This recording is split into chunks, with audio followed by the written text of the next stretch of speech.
now tuned into the Danny D and DQ Untitled Sports Show.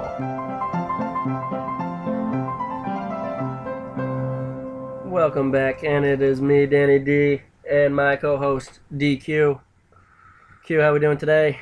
I'm doing well, Dan. How are you, my friend? Not bad, not bad. We got fantasy footballs coming up soon. We got people that are starting to draft. So, for our fantasy football listeners, we have a little special for you here. We're going to do, what are we calling this stuff? Fantasy of Fantasy Football. Ooh, so nice. Had to name it twice. So, how we're going to do this here section, I'm going to give you who I would take as my top quarterback. Not going any rounds or anything like that, just who I would take in the top positions. DQ is going to let you know of his. This is a no holds barred, ladies and gentlemen. This is as if no draft implications applied, as in anybody's up for grabs. Who would we put in our starting lineups? So, you want to start off, Dan, or shall I go? You want to flip a coin for it? You know what? I was told common courtesy and for ladies to go first, so DQ. Oh, I thank you. Asshole. All right. So, if I'm going to be going first, starting off with who I'd pick out of anybody in the NFL to have as my starting fantasy quarterback, I'm going to have to go with, ready? Drew Brees.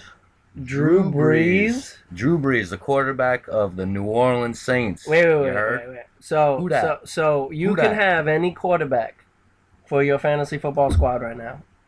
And you're selecting Drew Brees? Drew Brees, and here's why, Dan. I did some research of over the past 3 years of how many fantasy points per game quarterbacks have gotten, and Drew Brees is actually at the top of the list, above people such as Ben Roethlisberger, Tom Brady, Cam Newton, and Russell Wilson, just to name a few for you, Dan. So that's why if we're talking fantasy quarterbacks, yeah, I'm going to go with Drew Brees. He has a whopping 22.2 fantasy points per game, and that's in standard leagues, ladies and gentlemen. Like I said, above Brady, Roethlisberger, Cam Newton, and the rest. How about you, Dan? What do you think? I know you're totally ashamed of me and my Drew Brees selection as my starting quarterback, but I'd like to know, who do you got? Oh, hang on. Wait, let me take a second to guess. Oh, go ahead, say it. I won't even say it. Go ahead, say it. All right, so I'm still in a little bit of the shock. So let me get my thoughts together. But, yeah, I'm pretty sure you would know who I'm going to go with. You know him very well. Hang on. There it is. You Something hear it? like that? Do you hear it? Can you hear it in the back? Here he comes. It means he's close. It means he's near. And that is Tom Brady. I'm going Tom Brady, just for some simple facts that, I don't know, Tom Brady's probably the best quarterback to play. He got a lot of offensive weapons this year, too, to help out in the fantasy football ring. And again, Gronk back, too. That's no small feat. Yeah, Tom Brady, he threw 12 touchdowns and 0 picks and averaged about 29.6 fantasy points a game in his first 4 games back because he was suspended. Pretty good for his first 4 games back. Then he averaged about 21.6 fantasy points a game through week 13 and 17. He completed about 291 passes, 67.4% with 3,554 yards, 28 touchdowns, and 2 interceptions in 12 games. Yeah, give me Tom Brady. That'll be my pick. No easy breezy here. I know that you guys can't see what I'm doing right now, but I've been moving my hand up and down, open and closed like a mouth. Yeah, blah, blah, blah. All right, so moving on. Not impressed by my stats, DQ. Yeah, whatever. All right, now we're going to move on to RB1. For my RB1, Dan, I got David Johnson. Woo! Running back for the Arizona Cardinals. He's averaged 4.4 per carry, 12 TDs, and 15.9 points per game. That's an average for over the last 2 years for David Johnson. I like the pick. I think David Johnson's going to be solid. I've seen in a lot of fantasy mock drafts and fantasy experts around on the internet. I see that a lot of people are going with David Johnson as the number one.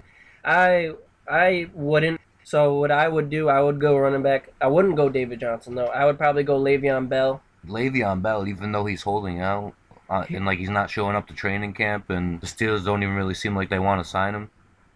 All those things taken into consideration, what about yeah, the fact that he could get into those are trouble? some. Yeah, if he gets in trouble, he could get I suspended don't to know. a maximum of 8 weeks. I like Le'Veon Just Bell. anything, but I'm a you fan got to of think him, about it, DQ. Think about the talent. Sometimes the talent trumps the trouble, you know? Tell me some of his stats, Dan, his fantasy stats over the past few years. Go ahead. All right, so with Le'Veon, I would say he did as he's been doing for the past 2 or 3 years. He's been just being a beast as usual. He ran the ball 261 times, got 1,268 yards, and he was averaging 4.9 yards per carry, basically 5, which is pretty damn good. And caught 75 catches and scored 2 touchdowns. So obviously a dual threat like David Johnson. I think he's even better. Getting over 94 targets. He's got a 79.8 catch rate. He averages 8 yards every time he catches the ball. Whopping 26.5 fantasy points last year, finishing top of the running backs ahead of David Johnson. Bell finished only 114 yards shy of 2,000 scrimmage yards and an unreal number of 96% snaps, which you really need in your running backs, because with running backs, everybody coming in and out, you always run the dual set, and even like you said before in another show, 3 sets. So again, 96% of the snaps, meaning you're out there all the damn time. And don't forget, DQ, you remember back in 2016, he put up the best fantasy point performance in that week. It was against, Buffalo Bills? Yeah, Buffalo Bills. You know, 236 rushing yards, 3 rushing touchdowns. I knew you were going to fucking bring that up. Oh, you know, so, yeah, that's nothing to shy away from. I slept until the 4th quarter of that game, and I woke up and I was so happy when I saw the highlights, the quote-unquote highlights. Hey, my God, I nearly threw up. You son of a bitch. Yeah, no, and averaging 28.9 fantasy points on his final 6 games into the postseason, you know, so I'm taking number 1. I'm going Le'Veon Bell. So in fantasy, it's not just one running back like the quarterbacks. We go 2. So for your second, you have David Johnson. So who would you go for your running back number 2 in your fantasy lineup? All right, for a second running back, I got the man, LaShawn McCoy, my friend. LaShawn, huh? Yep, LaShawn McCoy. The Buffalo Bills had the number 1 rushing offense in the league last year, and I think it's going to hold true because their offensive line is still solid. We got Eric Wood back playing center again after he broke his leg last season in the middle of the Seattle Seahawks game. That was absolutely horrendous to watch. Yeah, so I got LaShawn McCoy averaging 1,160 yards over the past 3 seasons. That's including his last season in Philadelphia there back in 2014. Last year, he had 50 receptions, Dan. 50 receptions 50. And 356 receiving yards. And also, he was averaging about 16.4 fantasy points per game last year alone. And in the last 3 years, he's averaged 13.3 fantasy points per game. So, yeah, I'm going to go with LaShawn McCoy. That's good, solid week-by-week points to always rely on. Something you always need to look about for when you're running backs, because running backs are a gem in fantasy football. So, with my running back 2, I like LaShawn. I think LaShawn's a good pick. This one's a little risky because he's suspended, but I would go Zeke Elliott, running back for Dallas. Behind a NFL's best offensive line back in 2014. You know, he led the NFL in rushing this year with 1,631 yards, averaging 5.1 yard per carry, more than Le'Veon Bell, and had 15 TDs, which is no small number in the TD department. He's also a dual threat, can catch out of the backfield. He also had 2 receiving touchdowns at the end of the year as well. Third among the running backs with 21.8 fantasy points per game. And he, just for the durability too, he's out there for 71% of the Cowboy snaps last year. So you know he's out there most of offensive snaps. And he ran for 100 or more yards 7 times last year. Yeah, that's my golf clap. That's right, Dan. the golf clap. Bring him out, bust him out. He had a great. I don't even know if the mic picked that up, Dan. He was a real gamble pick last year, and whoever drafted him last year, it really paid off. And I think he will continue his success this year. What are those space monkeys called again from Star Wars, or the space hamsters? I don't know. I don't personally know the name of the Ewok. Yeah, I think it is an Ewok. He looks like an Ewok, Dan. Well, listen, they better go find the planet where Ewoks come from because they can know how to run a goddamn football, all right? So, DQ, Yeah, what's the up? number one wide receiver that you would take, Oh my God. who's it going to be? Head scratcher here. You know what? A lot of people are gonna hate on me for this because I've heard many people have this debate. Who's number one? Who's number one for wide receiver? Well, guess what? I stand by my decision for the past 2 years of who I think the number one wide receiver in the NFL is in real life and in fantasy football, but especially fantasy football. We got the man, Quintoris Lopez Yes. Jones. Yes, I'm so happy that you know his name. Julio! That's who we got, Dan. I got Julio coming in with an average of 108 receptions over the past 3 years. Only 7 touchdowns. That's not necessarily the big numbers here. The big numbers of averages is the yardage, Dan. We got 1,624 yard average over the past 3 seasons. Back in 2014, 1,593, and then the year after that, 1,871 yards receiving, Dan. As far as fantasy points per game go, he's been averaging 13.4, which is pretty damn high if you ask me. And that's once again, this is in a standard league. If we were doing points per reception right now, it would be a lot higher. But 13.4 fantasy points per game and averaging 108 yards per game. 108 yards per game. I mean, that's where the fantasy points come from, ladies and gentlemen. I mean, his touchdowns are pretty low, but that's where it comes from right there, is the 108 yard per game average. My God. So Julio Jones number one. Now I'm curious, Dan. Are you on the other side of the coin? Are you opposite from me? Who are you going number one for your wide receiver one? Because I'm really anxious to find out like what your opinion is about this. So, I like the quarterback and running back. I will fight you. I will fight you till I can't breathe anymore. No, Drew Brees, and no to your running backs. But listen, the wide receiver, you got this. You said you like LaShawn. I like LaShawn, but what you saying about Julio Jones, you are absolutely correct. That's who I would have to go with number one. And in a 3-year span, averaging 108 yards, 108 catches a year? Ridiculous. And not even to top it with the 1,600 yards. And averaging 108 yards per game. In a standard league, that is 10 points that you are getting average, like almost given to you before the game even starts. For Julio Jones, that is a freakish level that I can't disagree. That is Julio Jones, number one, and just like you said, not just number one in fantasy, the number one wide receiver in the National Football League. Oh yeah, that deserves a head shake. Shake my head for that. I gotta agree with you on that one. I'm not gonna we're gonna butt heads a little more because now let's get back to the fun. Now, so second receiver. So obviously me and you, we both got Julio Jones going number one. So now I think we might vary here. I'm gonna go number two. So my number two receiver, I would have to go with my man down in Pittsburgh.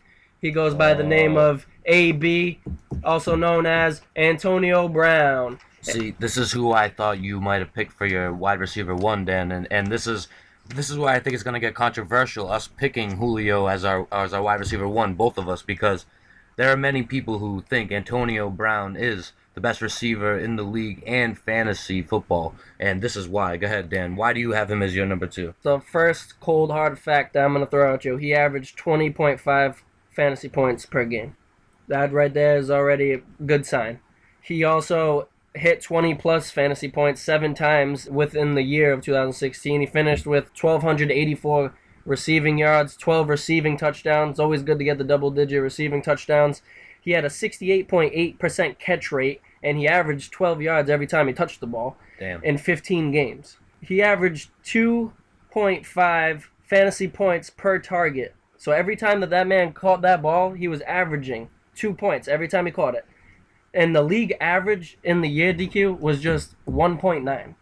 So just in the fantasy aspect of it, I would have to go Antonio Brown. There's going to probably be even in the comments of the video, like people are, no, Antonio Brown number one. No, Julio Jones number one, Antonio Brown number two. See, that's why I'm saying it's a controversial thing. So what do you must agree with that. You agree, so right? Antonio Brown number two. You want some more controversy, folks? All right, here it is for you. Don't say it. Screw Antonio Brown. Don't say him. For my number two fantasy football wide receiver, I'm going Don't do it. OBJ. Oh my god. That's right. Him and his Boo. wife, the kicker's net. Yeah, they're walking down the aisle and into the sunset along the beach. And guess what, ladies and gentlemen? They're leading many fantasy football leagues together. Him and that kicker's net. We got an average of 12 touchdowns per year, an average of 1,374 yards per year, 97 yards per game, Dan. Going back to 2014, he had 109 yards per game average, and he was averaging 17.2 fantasy points per game. That was his highest back in his rookie year. His numbers have dwindled a little bit since then, but to be honest with you, I see big things coming in the Big Blue. Even with Brandon Marshall showing up in town, I only think that means that people will have to double cover Brandon Marshall, and then that'll just leave Odell Beckham wide open down the bottom of the field. That's why I even got the Dallas Cowboys losing to the New York Giants twice. Well, that's not the only reason why. Anyways. Throwing some shade, I say. All right. Yeah. All right. I have to take my jabs where I can get them, you know what I'm saying? I understand. But that's a totally different video. Anyways. So, now what are we going to do? We're going to move on to tight ends, right, Dan? Yes, sir. All right, tight ends. I guess I'm going to go first because there's not really much to say. There's been a few tight ends that have been leading the league over the past few years. You know, you got Greg Olsen, you got Travis Kelce, Rob Gronkowski, obviously, even Jimmy Graham when he's not injured.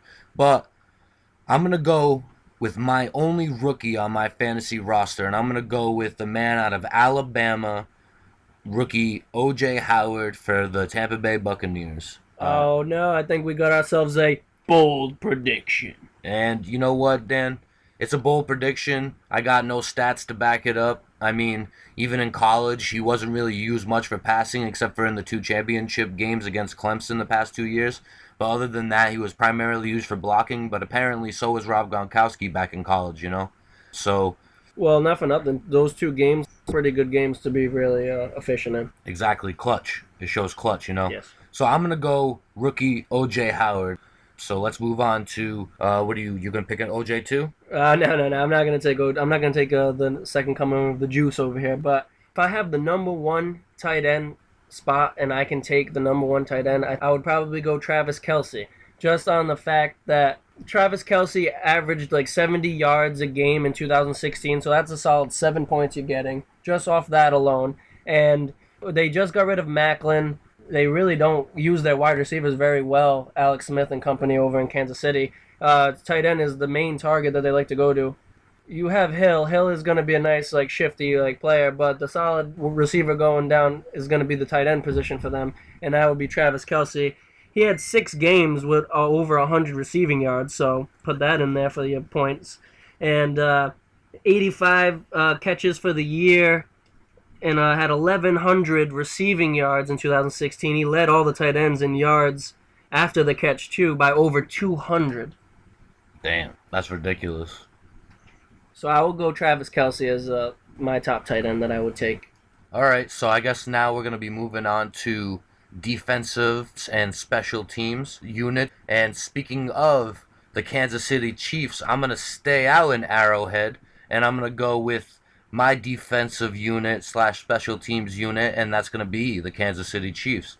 I picked them in fantasy football a couple of years ago. They were getting me points like crazy. I know that defensive scoring is one of the big variations throughout every league, but the one thing I got to say about the Kansas City Chiefs, not only do they have the defense going for them, their special teams unit, especially last year with the boost of Tyreek Hill and punt returns and kick returns, I think the Kansas City Chiefs is a very good option if you can pick any defense or special teams unit in the NFL.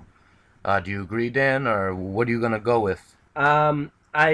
If they were offered to me, I would definitely take them because, like you said, this isn't just the defense. You have to include the special teams. And when you got a good special team star like a Tyreek Hill, those are points that you're getting from the defense that really doesn't have to do with your defense. So the special teams part does play a very big role in there, and I would say that would be the second defense that I would take.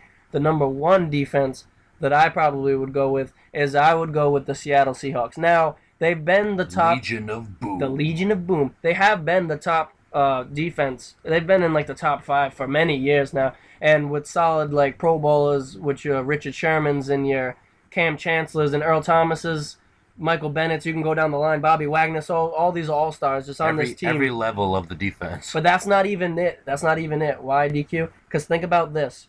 Who is this Legion of Boom, this badass defense, going to be going up against 6 times? 2 against the bummy 49ers, 2 against the bummy Rams, and then 2 against the old aging Carson Palmer and company in Arizona. So just looking at it from that point alone, I think Seattle would be a safe number 1 defense to take. That's some pretty good fantasy advice if you ask me, Dan. But wait, there's more. The flex. The most underrated position in fantasy football is a flex. For boys and girls at home that don't know, Very valuable, flex can be either a running back, a wide receiver, and in some cases a tight end. So me and DQ are going to give you a top flex guy who will be a solid flex throughout this upcoming fantasy football season. All right, well, do the honors, Dan. All right, don't want to keep them waiting. All right, so I think a very solid flex for me, who I would like to really get, would be Ty Montgomery. Ty Montgomery. Listen, DQ, I got it. He officially switched over to the running back position, so you know you're getting the rush yards, and he's the starting running back for the Green Bay Packers, so you know you're getting rush attempts with the rushing yards. And as you've seen that they used him last year as the running back, he did a lot of catching out of the backfield where he was still catching 6 or 7 balls a game. So in a fantasy football wise, with the dual threat, is which I love really much, or like to put in my flexes. Flex, I think, is a good spot for your dual flex, a runner and a receiver. I would say that Ty Montgomery is one of the best for the flex position. What do you got, DQ? Well, what do you got? It's funny that you said about the versatility of catching and running, because my flex selection is actually pretty good at catching himself, Dan. Back in 2015, when he finally won the starting role, he had 73 receptions, and the year after that, he had 54 receptions. And I'm going with now the highest paid running back in the NFL, Devontae Freeman. And like I just said, 73 catches back in 2015, 54 back in 2016. And then you got the average of 794 yards, 8 touchdowns, 11.6 fantasy points per game.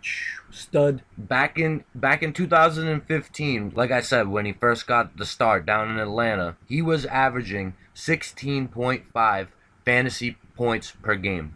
So, if I'm going to pick anybody in the NFL to play the flex on my fantasy football team, I'm going to go with the man, number 24, Devontae Freeman. Good pick. Good pick, good pick. Good pick. So, I think we can do the wrap-up now. Yeah. All right. So, yeah, thanks guys for listening. Let us know what you think, taking our advice, see if it was going to help you throughout the year. Comment below what you think. If you think me and DQ are a bunch of jackasses and you had other guys that you thought were probably better fits in other positions, let us know. Well, maybe we can shout you out in the next video. Yeah, we'll get back to you. Don't be afraid to tell us off. We love the love, but we also love the hate. And just, yeah, so if you're not already, subscribe to the Danny Dee DQ Untitled Sports Show. You can catch us on Facebook. We have a Danny Dee and DQ Untitled Sports Show page on Facebook. And, yeah, if you have any comments, we're thinking about getting some live people in here that want to talk some sports, some football, and we're going to get, see how it goes. Taking some phone calls soon. Taking some phone calls. We're going to have a nice time. You guys have a great day. Tell your friends.